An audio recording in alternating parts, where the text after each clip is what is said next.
In terms of first-person shooters, there's no other franchise that dominates quite like the Call of Duty franchise. With over 20 titles in the main series, it's safe to say that Call of Duty is a force to be reckoned with. And the Xbox 360 era / PS3 era happens to be the peak of Call of Duty in my opinion. I mean, it's obvious, proof is in the pudding. We got games like COD 4, World at War, Modern Warfare 2, Black Ops 1, Modern Warfare 3, Black Ops 2, the GOAT! However, after Black Ops 2, we got a game called Call of Duty Ghosts, which I know a lot of you know since it was the game right after. And while I have a soft spot for Call of Duty Ghosts, I know a lot of people don't like this title very much. But what if I told you that a whole other Call of Duty game was supposed to come out instead of Call of Duty Ghosts? What's up, Danksters? Welcome back to a brand new video, and today we're going to be talking about a canceled Call of Duty game, Call of Duty Future Warfare. Now, there's actually quite a lot of bit to dive in here. It's a pretty loaded build. And the people who developed this build will be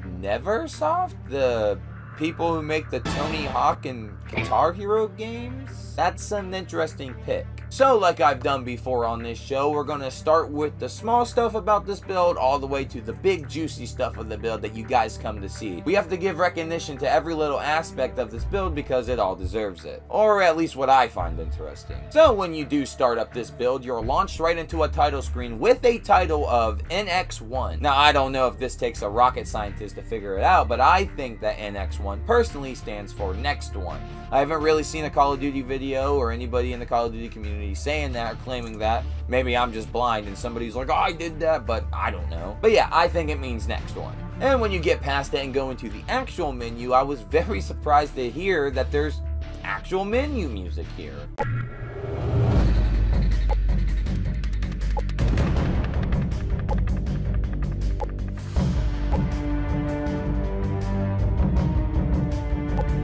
And it's your standard COD Forte. However, if we can take a glance at the menu screen alone, we can see things are looking pretty familiar here. So yeah, it just looks like they just reskinned the Modern Warfare 2 and Modern Warfare 3 main menus. So you know we have our standard fare here with Spec Ops campaign and multiplayer. And I think we should start with Spec Ops.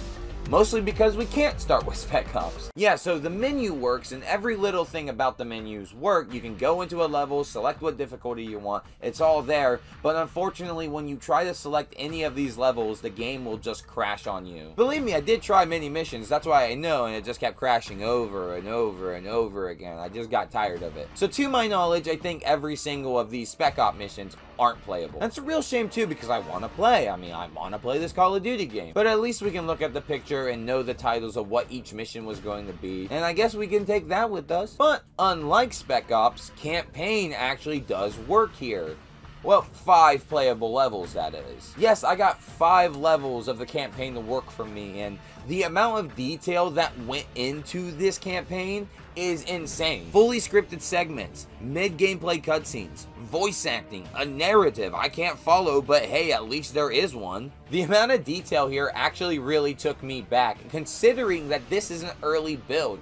Most early builds don't put this much detail and effort into it. They try to just mainly get the grand scope across. However, this Call of Duty game, you can definitely tell that this was in development to be the next one because they were going all out with the detail around the levels. Which the ones that I got working were Border, Visiting Hours, Into the Fire, Descent, and Moonbase Assault. First is Border, a level where you fight your way literally through a border, and then into the city with the objective to take out the Resistance. It's a pretty competent stage actually. It's your standard Call of Duty fare though. You start at one point and make your way to the end. Not much really goes on here but a bunch of gunfights. Visiting Hours, the next stage, has you locating a target while stealthily taking out the enemies inside of a hospital. There's some pretty fun gunfights here, like when you take it outdoors to the roof. Into the Fire is the third level here, and it has you running down the streets of Indonesia, lighting up any enemy that gets in your way. This one is really thrilling. Running through the town is actually a lot of fun. The map is well detailed and full of paths for you to run down and a lot of things for you to hide behind for cover. Now that was the first 3 levels of this build, and that happens to be the most polished that this campaign gets.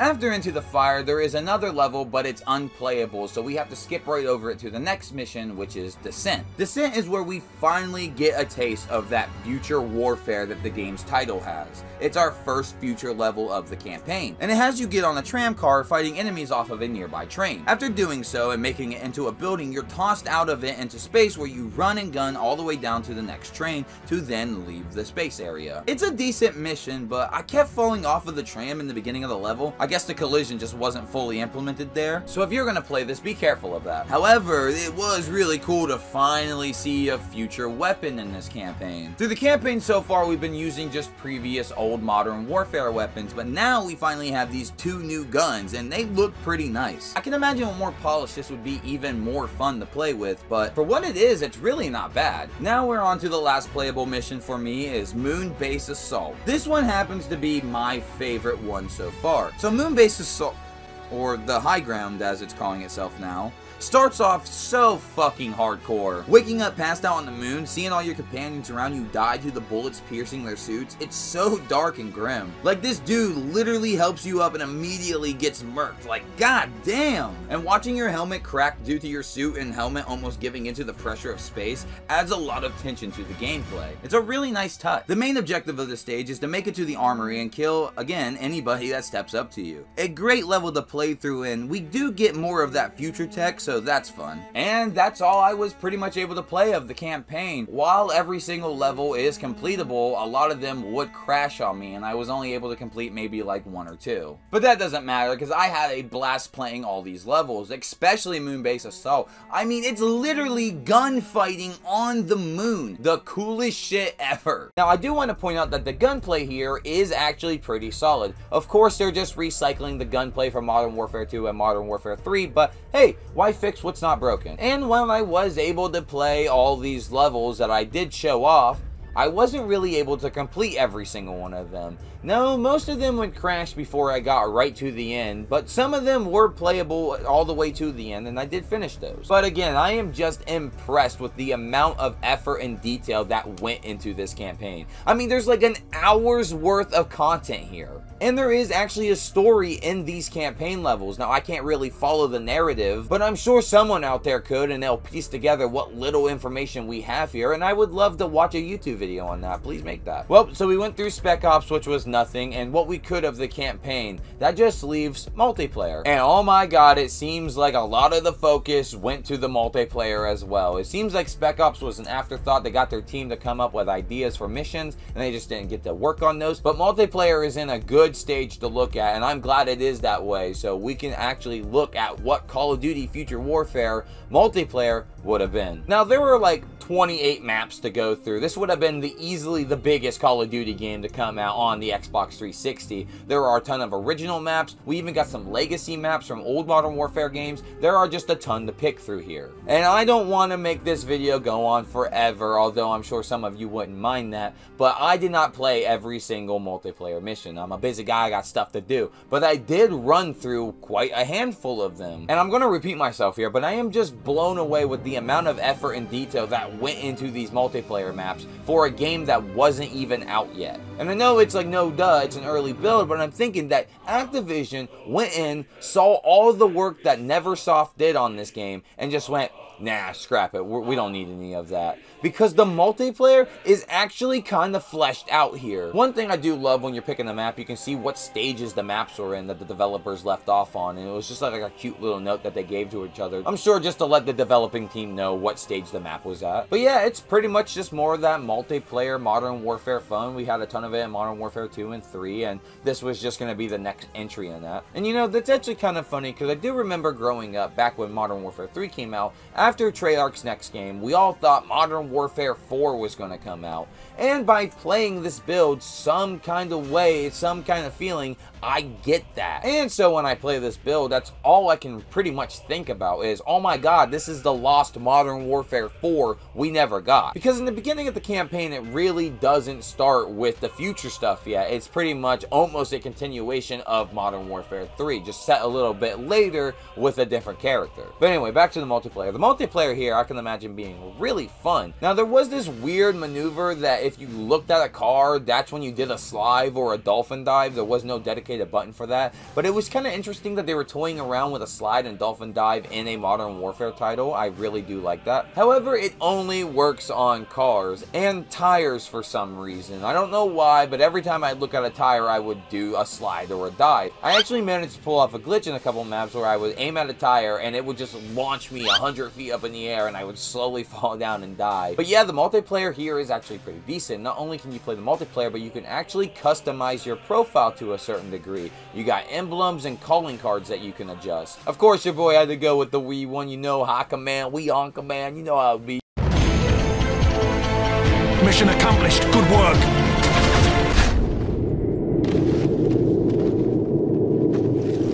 Now, not only is this game playable by yourself, but you can actually hook it up and get split screen working on here. There's videos up on YouTube. I wasn't able to get this pulled off myself, but hey, that's pretty cool. Not only that, but people have managed to find a way to play this on the Xbox 360 itself, so you can actually get that authentic COD game experience, and found a way to play it online with people. Truly, when the COD community wants to put their heads together, they're going to do so. But yes, Call of Duty Future Warfare. What's so interesting about this is that the build actually came out like this month at the time of this recording. And I just think that's wild because there are so many canceled Call of Duty games out there that maybe have early builds that are just waiting for us to get a hold of. Like, I want to play that Roman Call of Duty game where you were in the Roman Coliseum and playing with spears and shit. I want to try that out. But guys, that was the canceled Call of Duty game, Call of Duty Future Warfare. We finally got a little taste of it, and I have to say, once I can get things running a little better, I definitely want to explore it a bit more, just on my own personal time, not anything on YouTube or anything like that, because I am very interested. I personally think the Xbox 360 era was the perfect Call of Duty era ever. There was no higher than that, in my opinion. And sure, recently we have good games, especially with Black Ops 6 on the horizon, but they've also had a lot of shit games that people have clearly stated their opinions about. So it was just nice to take a step back in time and look at what could have been and remember what Call of Duty was back in the early 2010s. Well guys, that's gonna do it for me. Call of Duty Future Warfare. Holy shit, we got a Call of Duty Future Warfare build. That is insane. It's on the internet, so please go try to track down a copy and a copy of Xenia so you can play it. And let me know what you think about the Call of Duty game. I would love to hear what your opinions are. Should we have gotten this one? Would you have played it if it came out? Drop a comment down below and I'll get to you when I get to you. Also, don't forget my socials in the description as well. You can follow both of those with the links provided down there. And something we just currently did is I opened up a Discord, and that link will also be in the description below. Come join the Discord, come say hi. We're all gonna have a good time on there. And while you're down in the description, you might as well hit that subscribe button and the bell for post notifications, because I wouldn't want you to miss a single upload of mine. And we got so many canceled games to go over, like it's crazy. There's another one coming up here soon, and I wouldn't want you to miss that. And for those daredevils out there, I do have a Patreon that if you want to, you can donate to me. It will benefit the channel, so just, scroll back down to the description, click that link, and become a patron today. We would love to have you. Well guys, as always, that's going to do it for me. Just remember, you're not going to get this kind of content anywhere else, and you want to know why? Because that's the Dankers difference.